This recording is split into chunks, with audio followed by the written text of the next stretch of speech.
proceed to nominate candidates. So every candidate that we consider would need a proposer and a seconder from the Council. And then we take it in rounds of resolutions. So there'll be a resolution for each valid candidate, and we're taking them in the order that they've spoken here today, the resolutions. And just so you are aware, the first resolution that passes is the resolution, because by passing a second resolution you invalidate both resolutions. We can only have one resolution. Each council can only have one resolution. And as you are aware, each nominee will need 4 councils to nominate for president. So just in welcoming Sarah here today, I just ask her if she now proceeds with her presentation. Sarah. Adini úsala a lucht éisga agus a carja, tá áhas an downarm cion caint lo iniu, is misha surca ní Vélagan. Thank you, councillors. I'm honoured to be here today in my hometown, Dublin. As you all know, I'm a Dublin girl. Ladies and gentlemen, I'm going to speak about the things that I'm very passionate about. If I were lucky enough to become a representative of the Irish state and guardian of the Constitution, here are the social issues of Irish society I would really focus on. Child abuse, domestic abuse, suicide, elder abuse, being a pro-life presidential candidate, the setting up of pregnancy crisis centres, entrepreneurship, homelessness, and of course, President Trump. I believe the presidential position has lost touch with the everyday person. We need a president who is in touch with the everyday Irish person. I am the everyday Irish person. We need a president who is in touch with the most vulnerable in society. It's heartbreaking to think, according to this, that children experience domestic violence. If I was the president, sorry, I can hear a lot of whispering and it's really putting me off. Can we control that a little bit? Please, just respect for the speaker, Gormagov.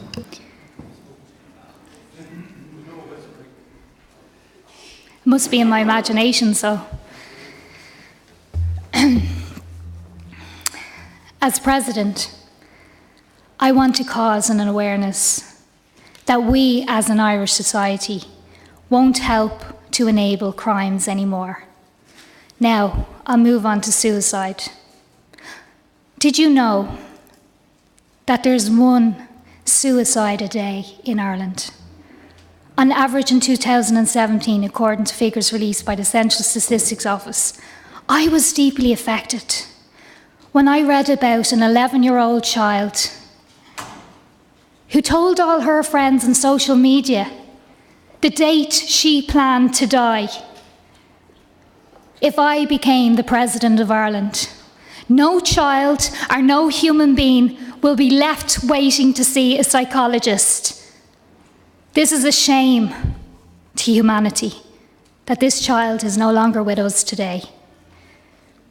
As your president, I would use my platform to openly communicate with the young people of Ireland by sharing live videos on how I plan to highlight the signs and symptoms of what and how to help someone who is having suicidal thoughts or contemplating suicide.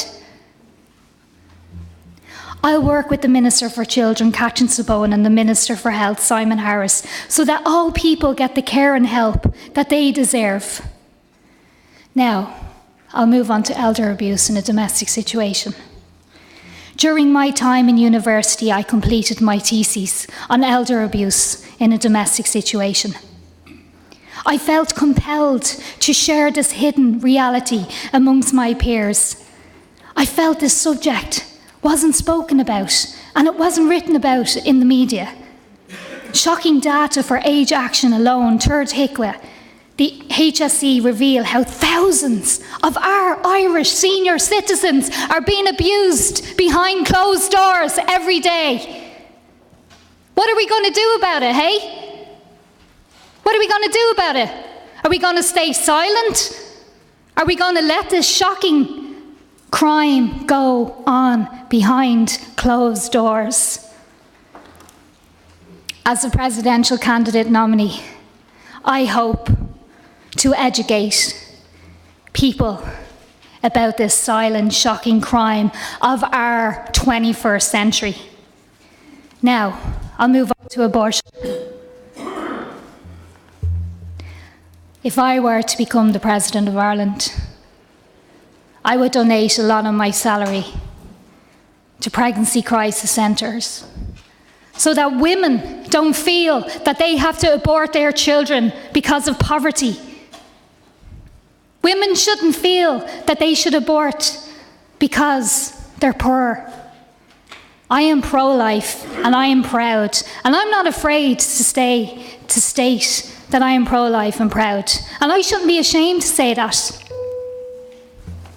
Your time is up, Sarah. So Do I have more time? No, unfortunately Okay. not, Sarah. But That's Gormago grand. Shin. Thank you.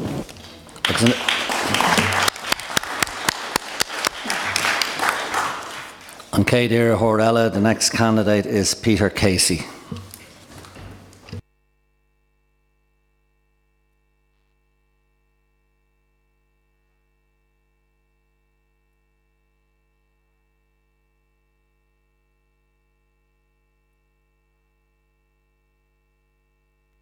Are you ready, Peter?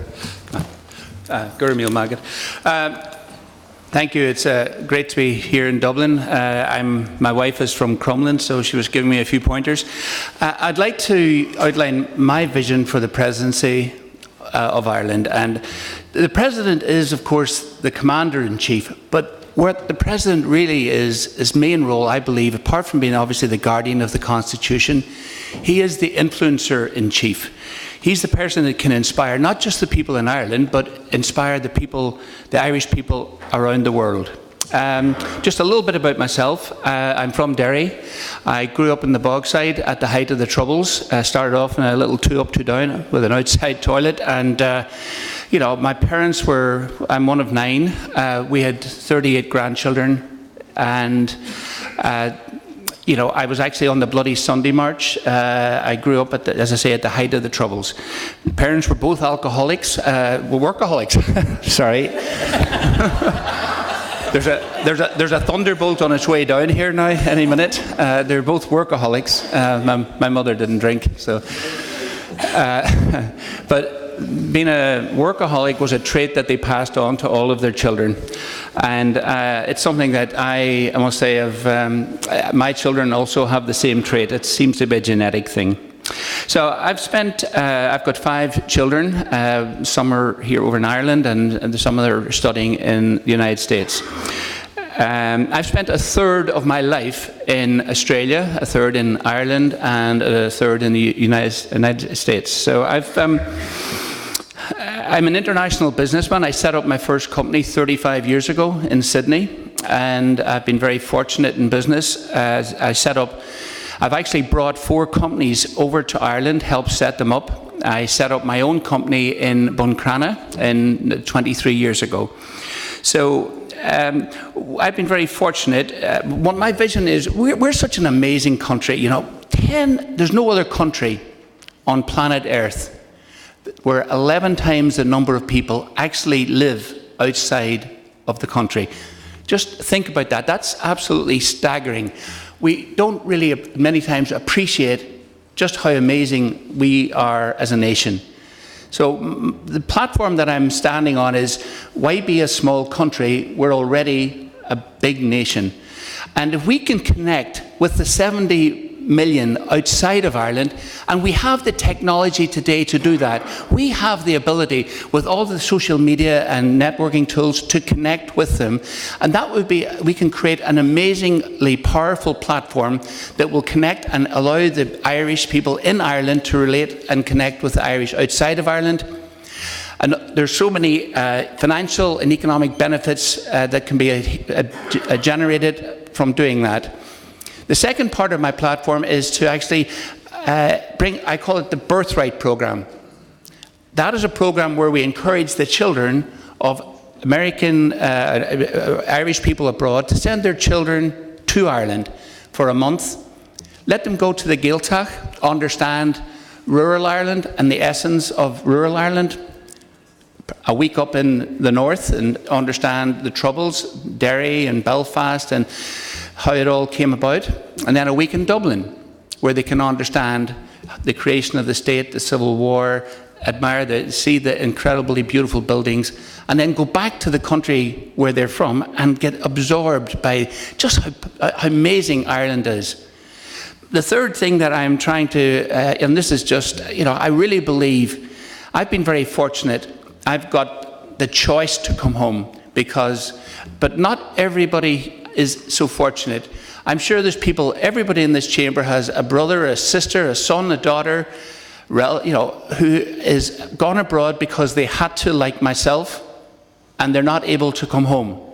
And my mission would be to influence the other governments abroad to actually help them make it possible for the Irish here, so that your relatives, your brothers, your sisters, your sons, your daughters can come back to Ireland. And that's something that, it's a tragedy that not everybody can actually afford the luxury of coming home. I would love to see the presidency limited to 5 years. I'd love to see it, the president, he or she shouldn't be allowed to nominate themselves. And I also believe that it should be held on, there should be full transparency regarding expenses. I personally would never use the Learjet. I think that the Irish taxpayer has the right to understand where their money is being spent, understand the essence of, this is what we're paying for. Anyway, I really appreciate the opportunity. If I'm honoured to be your candidate and your nominee, I can assure you, obviously my wife's from Dublin, I'll be here a lot. It's a Gurramil Mai Agat. Thank you.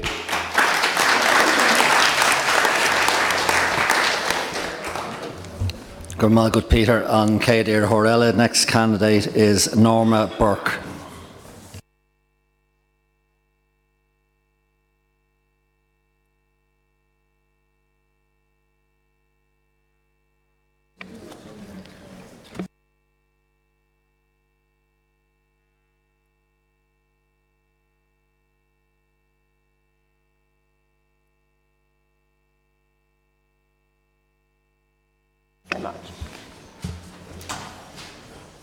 Ready?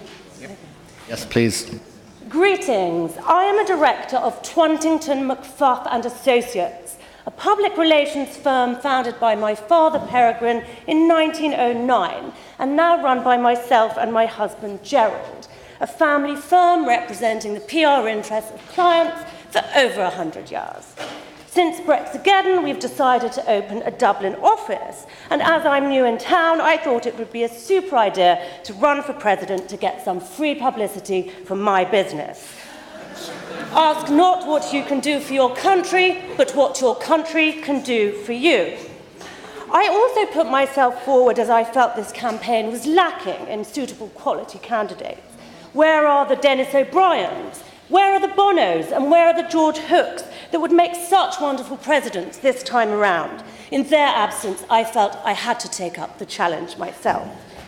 Now, if I win, obviously I would cease trading for 7 years. However, I would use that time to host people useful to my interests and make a lot of powerful contacts. So it's a fabulous chance and a win-win situation.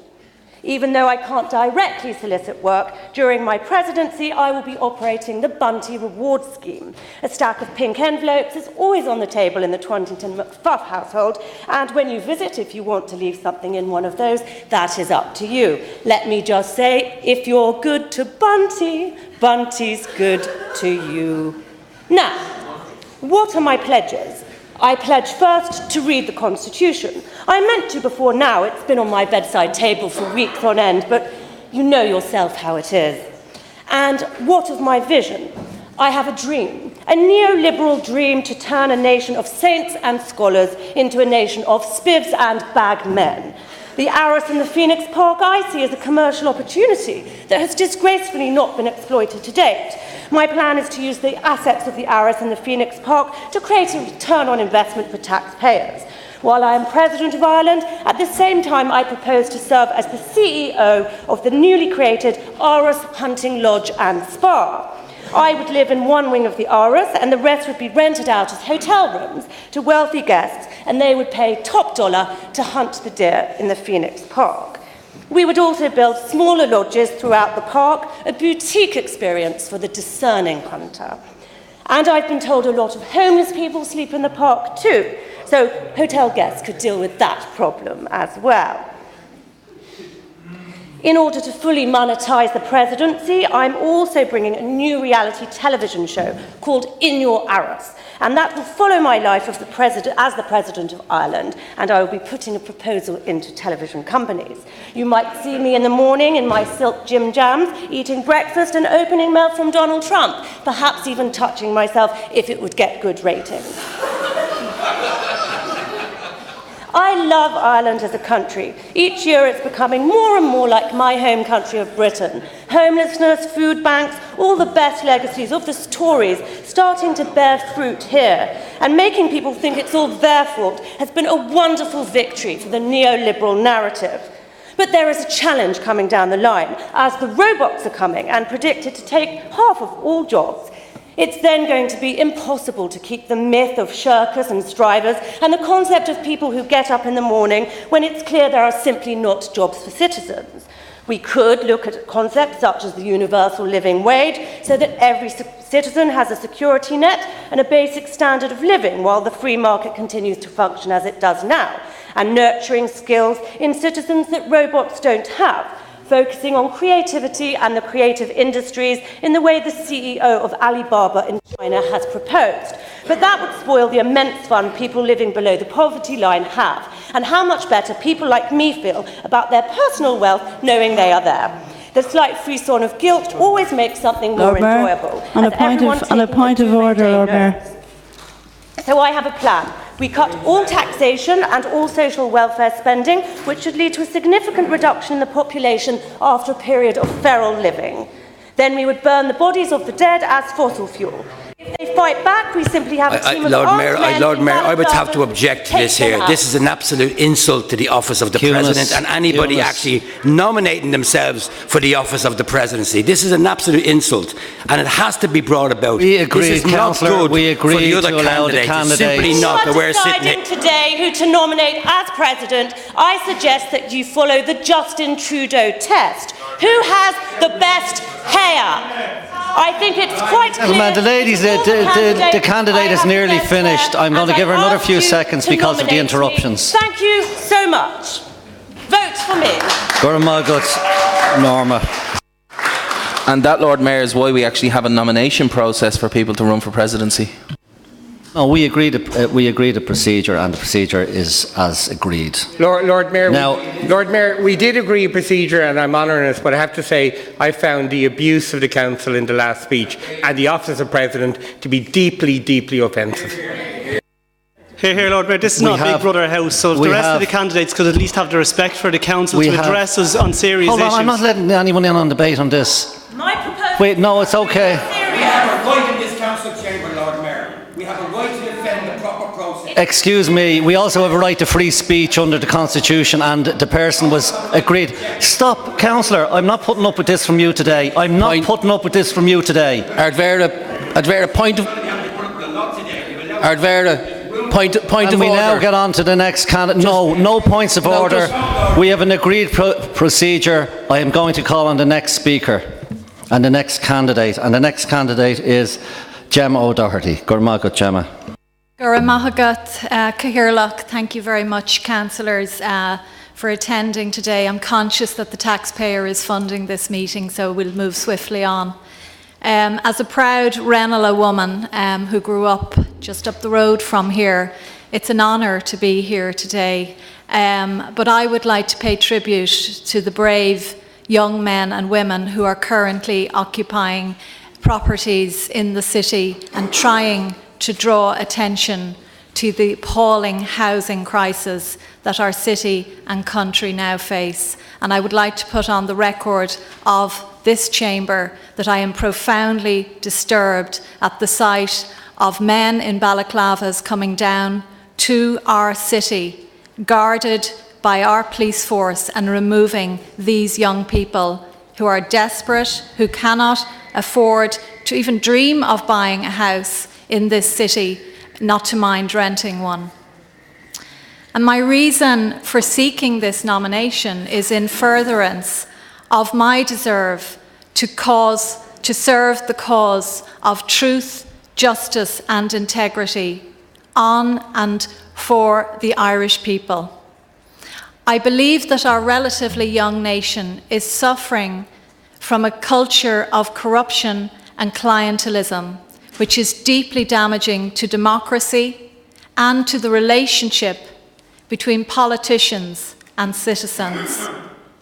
And I believe that the presidency can set the standard for the sort of democracy that we all want to live in, one that respects citizens' right to truth and justice, the right to affordable housing, the right to a first world healthcare service, the right to a publicly owned, safe and reliable water supply, and the right to a free press.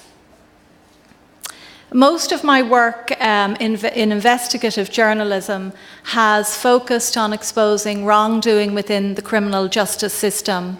A number of my investigations have led to the reopening of murder files, including that of Father Niall Malloy and Mary Boyle, our longest and youngest missing person.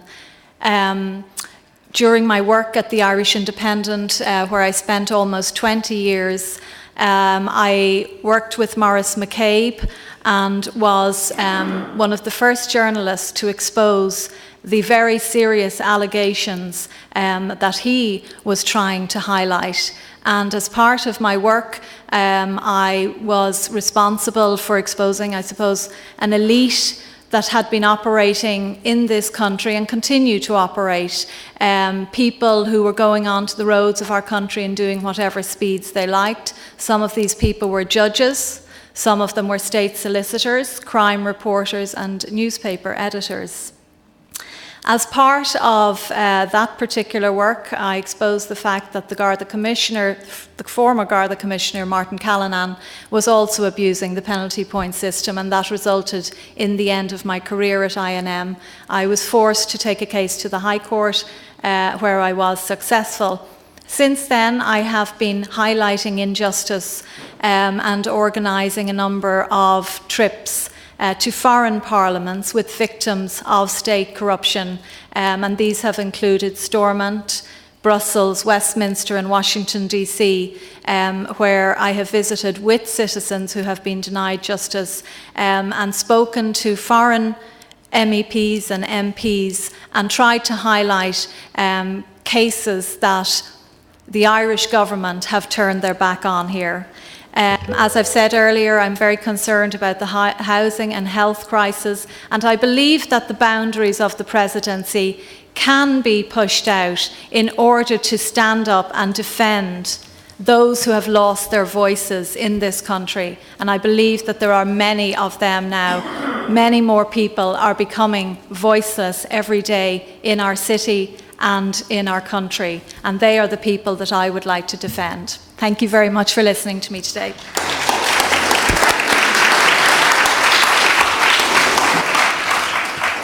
Gormagat Gemma on Cédair Horella, Mary Goretti Moylan, the next candidate, please.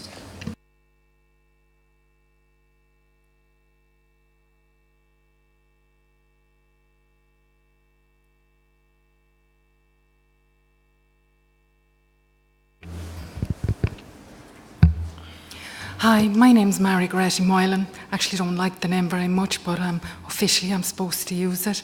Usually just call myself Mary, so I prefer that, if you don't mind. I worked here in Dublin for a great number of years. I worked in National Library, National Museum, Natural History Museum. Worked a small time for Dublin Corporation. I've also worked in the HSE in several areas, both in Sligo and Dundalk. I've done a lot of voluntary work. But my main aim in life was to help the most vulnerable in society. That's the disabled, the elderly, the children, the refugees. There's an echo on this, is there? Sorry. Yeah, sorry about that, just it's very disconcerting. I'm going to go to law school. I have tried both Trinity and AIT. So far, I've been accepted into AIT. Hope to start there now in the next week. My law degree, I don't intend to earn a lot of money on it. I intend to deal with domestic violence, rape, child abuse, all sorts of abuse, elderly abuse. I intend to hire myself out mostly to people who can't pay for a solicitor, because solicitors and barristers are very expensive and they only pick cases that they're going to win. So they're the cases I want to do. I also want to go out foreign and do a lot of research into how these victims and survivors get support, how they're brought through court. It's something that's terrifying for most victim survivors of all kinds of abuse, physical, sexual, psychological. They also need a bit more support. The system that's in place at the moment is not appropriate, especially for all the varying kinds of abuse and the ages and the severity. Some are minor ones, others are severe, where children are abused for nearly 18 to 20 years, some of them. And institutional abuse is another one I'm into. I've done a lot of research already. I hope to write a few books. Not sure if that'll come off, but if I become president, I'll have to put a lot on hold, but I'll use a lot of my personal time to finish my research. But as a president, I will try and visit as many centres in Ireland that deal with abuse and try and teach them some of the experience I've had from both working in the health service and from working in voluntary areas. I also have a keen interest in the arts. I've done this throughout my campaign. I'm after putting the dinosaur back. Everyone has given from the counties a load of different artefacts to Dublin and to the National Museum and other areas.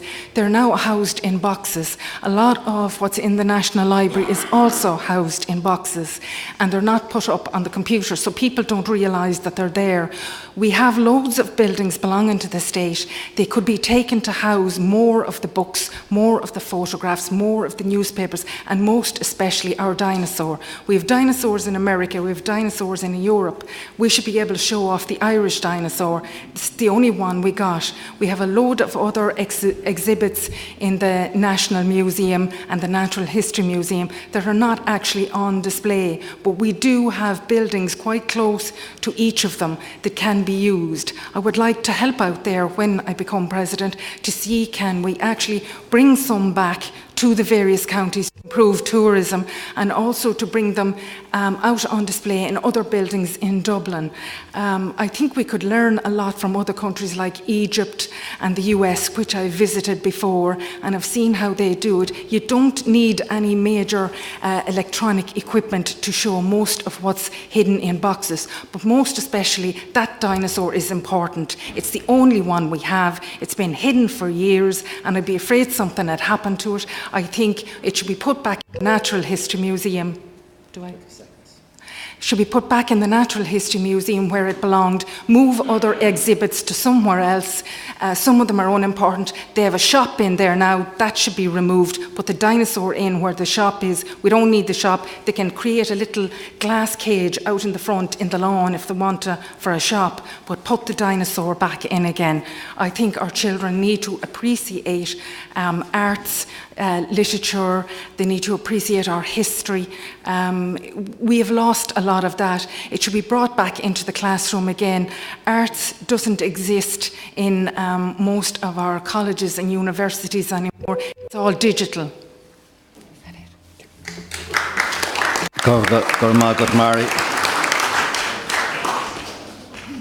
Nishan Irhor Dernach Atagwing and you, John Glork.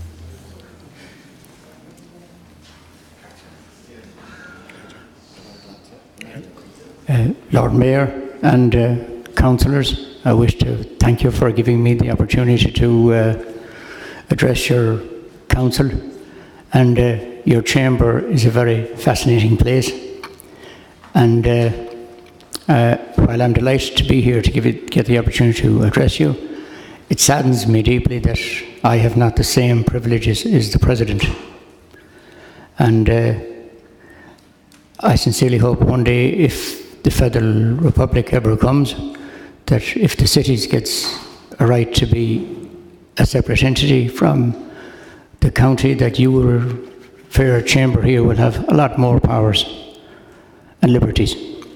At the moment, the way it is, I'm a second-class citizen, and the President is a first-class citizen.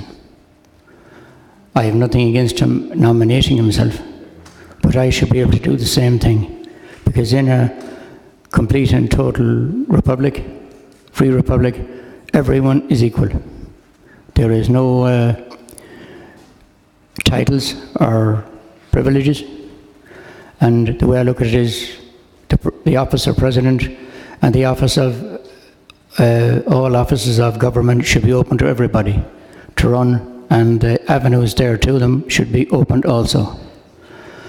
And the way I see it is, it's for the elite. I know some of you are attached to Fianna Fáil, Fine Gael and Labour, but it's in the interest of the people. And by having me here to judge me today, see am I fit to be on the ballot paper, you're actually judging the citizens in case they'll elect maybe this wild cowboy from the West, and it mightn't fit in with some people's plans, but that's the people's privilege. They should have the right to be able to vote for me, or to vote for all the candidates that put themselves forward, and at the moment they haven't. And as regards the housing thing, we need to take note of different entities in the world, like the Amish people in America and Canada. They have beautiful houses. Now, I'm not much good on the internet, but I'm sure some of you younger people are.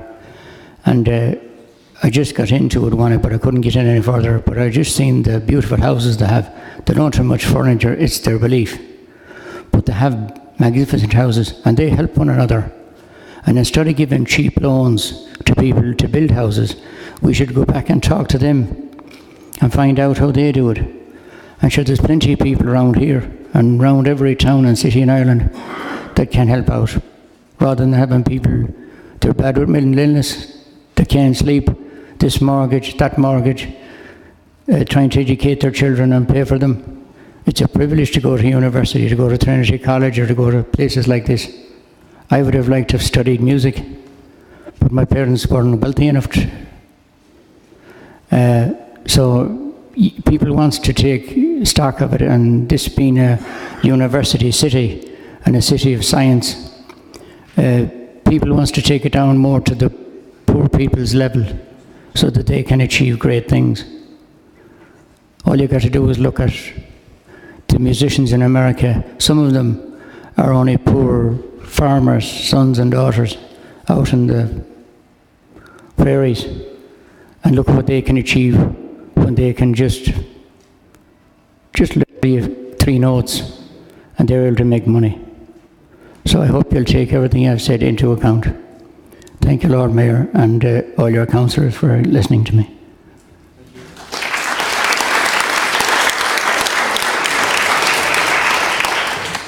Gormagot John, Shinna and Dinna Darnock on the Cheshire Irahori. So, councillors, in the procedure that was circulated, there is an option at this stage, if you wish to consider a resolution not to endorse any candidate. Some councillors wanted to do that first before. So Councillor Kieran Binchley and Councillor Ray McAdam are proposing that motion. So that motion is that Dublin City Council hereby resolves not to endorse any candidate for the 2018 presidential election. Obviously, just to say, if the resolution is passed, then the meeting ends. If the resolution fails, then we proceed to look at a candidate nomination.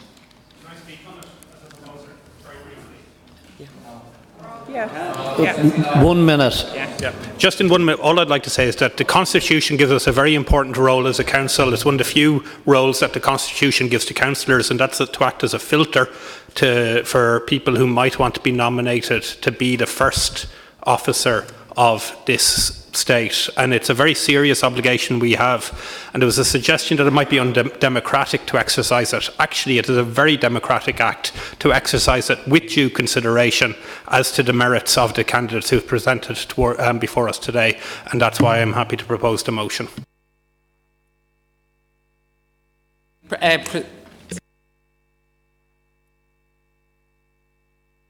Could you all make sure you're registered, your cards are pressed down? Can we proceed to vote on that resolution, which I'll remind you again is that Dublin City Council hereby resolves not to endorse any candidate for the 2018 presidential election. Okay, can you proceed to vote?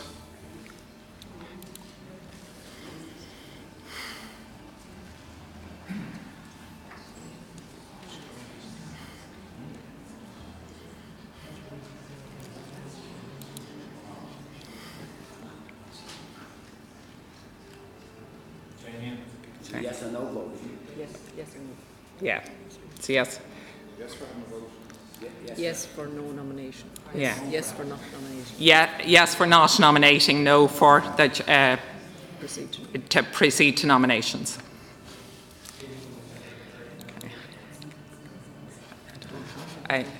Yeah.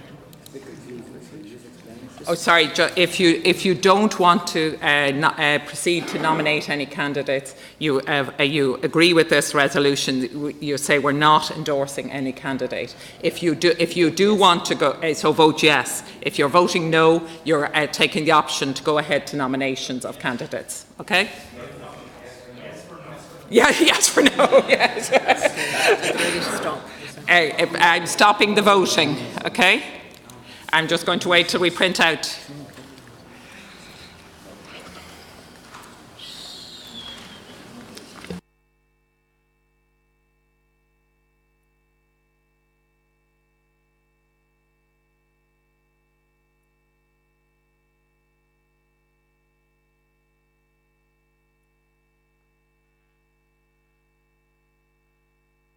So I'm just announcing the result of that.